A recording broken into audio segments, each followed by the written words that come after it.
បាទសួស្តីអ្នកនរគ្នាស្វាគមន៍ជាថ្មីមកកាន់វីដេអូរបស់ខ្ញុំបាទ Lin Gaming ថ្ងៃនេះយើងនឹងធ្វើការមកបន្តការលេង Minecraft របស់យើងបន្តទៀតហ្នឹងហើយអ្នកនរគ្នាកុំភ្លេចជួយ like subscribe វីដេអូនេះម្នាក់មួយផង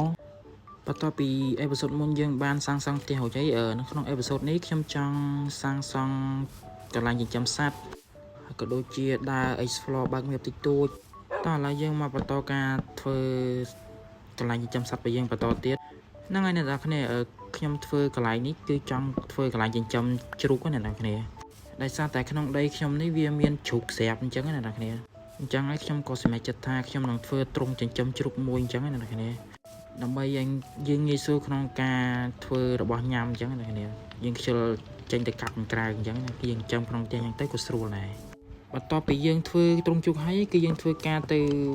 កន្លែងតំណាំយើងបេះប៊ីត្រូតមកដើម្បីចាប់ជ្រូកអញ្ចឹងណាអ្នកគ្នាយើងខ្ជិលឲ្យមានខ្សែព្រោះយើងអត់ទាន់មានខ្សែអញ្ចឹងយើងក៏អូសវាមកក្នុងទ្រុងមកទៅព្រោះវានៅក្នុងដីយើងស្រាប់អញ្ចឹងណាអ្នកគ្នាបន្ទាប់ពីអូសវាមកបាន3ក្បាលហើយខ្ញុំក៏ធ្វើការទៅរកវាបន្ថែមដើម្បីវាច្រើនអញ្ចឹងណាអ្នកគ្នាតោះឥឡូវយើងមកធ្វើការបេះតំណាំយើងតិចតួចទៅហើយយើងទៅរកថែមវាបន្ថែមទៀតចាប់វាបន្ថែមទៀតអញ្ចឹងណាអ្នកគ្នាព្រោះថានៅក្នុងផ្ទះយើងនេះកន្លែងពេលដែលយើងសាងសង់គឺវាមានជ្រូក spawn ច្រើនមែនណាអ្នកគ្នាគឺយើងមិនបាច់ពិបាកដែរចាប់នៅខាងក្រៅអញ្ចឹងណាអ្នកគ្នាបន្ទាប់ពីយើងធ្វើទ្រុងជ្រូកនិងសាងសង់ទ្រុងជ្រូកហើយយើងធ្វើការចង់ដើរ explore អ្នកគ្នាខ្ញុំដើរបើក map ហើយណាមួយកំណងខ្ញុំចង់ដើររកភូមិអញ្ចឹងណាអ្នកគ្នាដើម្បីយើងរកដលងមកដាំក្នុងតំណាំយើងបន្ថែមអញ្ចឹងណាអ្នកគ្នាព្រោះថាក្នុងតំណាំយើងហ្នឹងវាខ្វះដលងអញ្ចឹងយើងធ្វើការរកភូមិបន្ថែមនិងរកអីវ៉ាន់បន្ថែមអញ្ចឹងណាអ្នកគ្នាហ្នឹងហើយអ្នកគ្នាmap ខ្ញុំបើក map បានខ្លះហើយតោះឥឡូវយើងធ្វើការដើរបើក map បន្តទៅដើម្បីឲ្យវាពេញ map ហ្នឹងអញ្ចឹងខ្ញុំក៏បានធ្វើការចេញដំណើរទៅភ្លាមៗតែម្ដងអ្នកគ្នាហ្នឹងហើយអ្នកគ្នាឡើយនេះខ្ញុំក៏បានដើរបន្តិចមកខ្ញុំក៏បានឃើញខ្ជុំអញ្ចឹងខ្ញុំក៏ឡើងមកកាប់ពីបន្តិចទៅព្រោះថាយើងខ្វះខ្ជុំប្រើដែរអ្នកគ្នាយើងដើររៀងបានឆ្ងាយតិចហើយពីផ្ទះយើងមកនេះហើយណាមួយមិនក៏ចិត្តជប់អញ្ចឹងណាហើយខ្ញុំក៏ធ្វើការឲ្យស្គាល់ទៅដើរដើម្បីបើកមើលឲ្យឆាប់ពេញអញ្ចឹងណាគ្នាបន្ទាប់ពីយប់ហើយខ្ញុំក៏បានដើររៀងឆ្ងាយបន្តិចហើយណាគ្នាគឺក៏បានឃើញភូមិមួយនៅជិតហ្នឹងអញ្ចឹងតោះឥឡូវយើងធ្វើការចូលទៅភូមិទាំងអស់គ្នាមុននឹងយើងចូលទៅភូមិយើងធ្វើការកាប់ល្ពៅនេះដើម្បីយកគ្រាប់វាទៅដាំផ្ទះយើងអញ្ចឹងណាតោះឥឡូវយើងចូលភូមិទាំងអស់គ្នាដើម្បីចង់ដឹងថាក្នុងនោះវាមានអីខ្លះមានរបស់អីដែលយើងចង់បានខ្លះអញ្ចឹងណាគ្នាខ្ញុំចង់រកភូមិនេះដើម្បីខ្ញុំចង់រកកន្លែងដាំដំណាំរបស់អ្នកភូមិដើម្បីយើងយកដលងទៅដាំផ្ទះយើងអញ្ចឹងណាគ្នាតែគេថាអ្នកភូមិគឺទៅមិនដាំយើងជីកយកតែមកទៅតាំងការ៉ុតតាំងល្ពៅតាំងអីទាំងអស់ហ្នឹងយើងយកទៅដាំផ្ទះយើងទាំងអស់ទៅព្រោះថាផ្ទះយើងរៀងខ្វះហ្នឹងហើយអ្នកគ្នាបន្ទាប់ពីដើររកលុកលុយចេញអ្នកភូមិហើយខ្ញុំក៏បានដើររកកន្លែងដំណាំរបស់អ្នកភូមិបន្តទៀតអញ្ចឹងណាគ្នាហើយអ្នកភូមិនេះគឺថាអត់មានអីទេគឺក្រមែនតើអ្នកគ្នាក្នុងភូមិគឺក្នុងផ្ទះគឺមិនមានអីសំបីដែលយើងចង់បានសំបីតែបន្តិចហើយត្រង់នេះខ្ញុំក៏ឃើញដំឡូងរបស់អ្នកភូមិខ្ញុំក៏មកធ្វើការជីកយកតែម្ដងហ្នឹង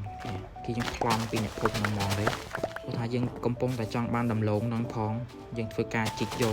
ទៅយើងកុំខ្វល់ពីអ្នកភូមិព្រោះថាដំឡូងនេះគឺជាចំណីរបស់យើងដែរណាយើងដាំទៅយើងអាចយកវាទៅដុតញ៉ាំជាមួយសាច់បានអញ្ចឹងណាគ្នាហើយមកដល់កន្លែងនេះខ្ញុំក៏ឃើញស្រូវខ្ញុំក៏កាប់យកទៅហ្មងទៅយើងចូលភូមិមកភូមិនេះគឺចូលលក្ខណៈចោលតែម្ដងអ្នកនរគ្នាគេថាយើងប៉ាយគឺយើងយកនឹងហើយគឺយើងមិនຕົកឲ្យអ្នកភូមិទេបន្ទាប់ពីលួចរបស់អ្នកភូមិអស់យើងធ្វើការដើរលុកលុយក្នុងផ្ទះតែម្ដងអ្នកគ្នាយើងមិនຕົកអ្វីឲ្យអ្នកភូមិប្រើទេហើយខ្ញុំក៏បានយក map ពីផ្ទះអ្នកភូមិបាន3ស្លឹកដែរអ្នកគ្នាយើងធ្វើការមើលទាំងគ្នាថា map វាមានអីខ្លះបន្ទាប់ពីបើក map ហ្នឹងមកគឺថា map នេះគឺអត់ប្រយោជន៍មែនតើអ្នកនរគ្នាគឺមានអីមានតែផែនទីអ្នកភូមិហ្នឹងមួយហ្នឹងហើយបន្ទាប់ពីលួចពីភូមិនេះឆ្អែតហើយខ្ញុំក៏ធ្វើការចេញទៅរកភូមិបន្តទៀតនិងដើររកភូមិផ្សេងទៀតអញ្ចឹងណាហ្នឹងហើយអ្នកនរគ្នាចង់បញ្ជាក់ប្រាប់ទាំងអស់គ្នាថាក្នុងអេពីសូតនេះខ្ញុំធ្វើការដើរបើក map ច្រើនអ្នកនរគ្នាជាការសាងសង់នៅផ្ទះអញ្ចឹងអ្នកនរគ្នាព្រោះគោលបំណងរបស់ខ្ញុំចង់ដើរបើក map ឲ្យបានពេញមួយ map ហ្នឹងអញ្ចឹងអ្នកនរគ្នាហើយបន្ទាប់ពីដើរឆ្អែតមកខ្ញុំបានដើរមកជប់កន្លែងរូនពូថលនេះបាទគឺមានដុំមាសមួយគឺយ៉ាងធំតែម្ដងហើយក៏មានឆេះមួយដែរខ្ញុំធ្វើការបើកយកទាំងអស់គ្នាទៅថតចាំថាក្នុងវាមានអីគឺគ្មានអីគួរឲ្យយើងចង់យកនេះគេហៅពីដុំមាសហ្នឹងតោះឥឡូវយើងធ្វើការកាប់យកមាសហ្នឹងទាំងអស់គ្នាទៅហើយយើងនឹងធ្វើការបន្តដំណើររបស់យើងទៅមុខទៀតក្នុងការដើរបើក map បន្ទាប់ពីធ្វើការកាត់ចប់មីកន្លែងនេះហើយខ្ញុំក៏ធ្វើការដើរបន្តទៀតទៅគឺដើរលេងបានឆ្ងាយដែរអ្នកនាងគឺថាមកដល់ទីនេះគឺគ្មានអីទេក្រៅពីដុំថ្មណាអ្នកនាងយើងដើរចិត្តមកជាហៀងម៉ែបហើយណាអ្នកនាងគឺថាมันមិនតាន់ជួបអីច្រើនទេហើយកន្លែងនេះខ្ញុំក៏បានដើរជួបខ្ជុងខ្ញុំក៏កាប់ធ្វើការកាប់យកខ្ជុងនេះបន្ថែមទៀតទៅដោយសារយើងខ្វះខ្ជុងនេះច្រើនមែនតើបើសិនជាយើងដើរជួបតំបន់សាការ៉ាគឺល្អមែនតើអ្នកនាងខ្ញុំចង់យកដើមសាការ៉ាមកតុបតែងនៅផ្ទះយើងអញ្ចឹងណាអ្នកនាងដោយសារថាដើមសាការ៉ាពេលដែលយើងដាំទៅគឺឃើញស្អាតមែនតើបន្ទាប់ពីខ្ញុំកាប់យកខ្ជុងនេះហើយខ្ញុំក៏ធ្វើការបន្តដំណើរយើងទៅមុខទៀតដើម្បីយើងចង់រកភូមិផ្សេងទៀតអញ្ចឹងណាអ្នកនាងព្រោះថាវារៀងឆ្ងាយដែរពេលដែលយើងចេញពីផ្ទះយើងមកតើយើងធ្វើការដើរបន្តទៀតទៅហើយខ្ញុំក៏បានឃើញគោនេះក៏ធ្វើការកាប់វាដើម្បីយកធ្វើជាស្បៀងដែរអ្នកនាងដោយសារយើងដើរពី3ថ្ងៃមកនេះគឺថាយើងខ្វះស្បៀងច្រើនមែនតើគឺយើងញ៉ាំតែសាច់ឆៅទេអ្នកនាងតោះឡើយយើងធ្វើការដើរយ៉ាងយូរក៏បានមកដល់ព្រៃចាំងកលនេះណាគឺថាគឺឃើញអាឡឹកនេះគឺកាប់យកអាឡឹកតែម្ដងទៅអាហ្នឹងក៏ជាស្បៀងរបស់យើងដែរតែវាអាចញ៉ាំជំនួសសាច់បានអញ្ចឹងណាអ្នកនាងបន្ទាប់មកខ្ញុំក៏បានធ្វើដំណើរបន្តទៀតដើម្បីស្វែងរកភូមិនិងដើរបើកម៉េបជាបន្តអញ្ចឹងណាអ្នកនាងឃើញថាក្នុងព្រៃចាំងកលនេះគឺគ្មានអីទេអ្នកនាងផែនដាក៏គ្មានអាស័យក៏គ្មានហើយបន្ទាប់ពីដើរយ៉ាងយូរមកយើងក៏បានដើរមករកឃើញភូមិមួយទៀតអ្នកនាងគឺភូមិឈើក្រហមភូមិនេះគឺថាស្អាតមែនតើអ្នកនាងគឺផ្ទះអ្នកភូមិគឺសាងសង់ចេញមកពីឈើក្រហមអញ្ចឹងអ្នកនាងឃើញថាវាប្លែកមួយយ៉ាងដែរអ្នកនាងហើយមកដល់ក្នុងផ្ទះនេះខ្ញុំចាប់ផ្ដើមលួចប្លន់ពីផ្ទះគេទៀតហើយគឺយើងមិនទុកទេបាទគឺយើងចាប់ផ្ដើមប្លន់ហើយបន្ទាប់ពីលួចរបស់អ្នកភូមិមកយើងធ្វើការដើរឆែកឆេរក្នុងភូមិនេះបន្តទៀតអញ្ចឹងអ្នកនាងឃើញថាម៉ែបយើងដើរបើកឡើងពេញហើយអ្នកនាងគឺថាសល់តែបន្តិចទេ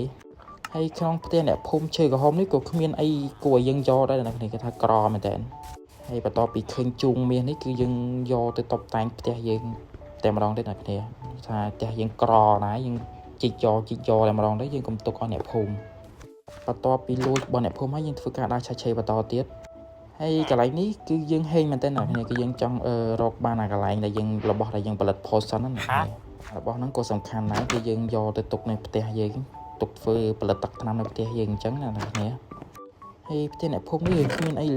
គួរឲ្យយើងចង់យកទេអ្នកនាងក្រៅពីនំប៉័ងក្រៅពីអីផ្សេងខោកាចាស់កាតុំអីហ្នឹងយើងមិនបាច់យកទេអ្នកនាងហើយបន្ទាប់ពីដើរ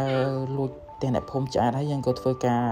ដើរទៅផ្ទះយើងវិញគេថាយើងបើកម៉េបបានពេញម៉ៃគឺរៀងឆ្ងាយដែរអ្នកនាងបន្ទាប់ពីដើរយ៉ាងឆ្អែតមកខ្ញុំក៏បានមកដល់ផ្ទះរបស់ខ្ញុំបាទហើយបន្ទាប់ពីដើរយ៉ាងឆ្អែតមកគឺយើងធ្វើការបានមកដល់ផ្ទះយើងហើយអ្នកនាងហ្នឹងហើយអ្នកនាងវីដេអូនេះក៏បានដល់ទីបញ្ចប់ដែរអ្នកនាងហ្នឹងហើយអ្នកនាង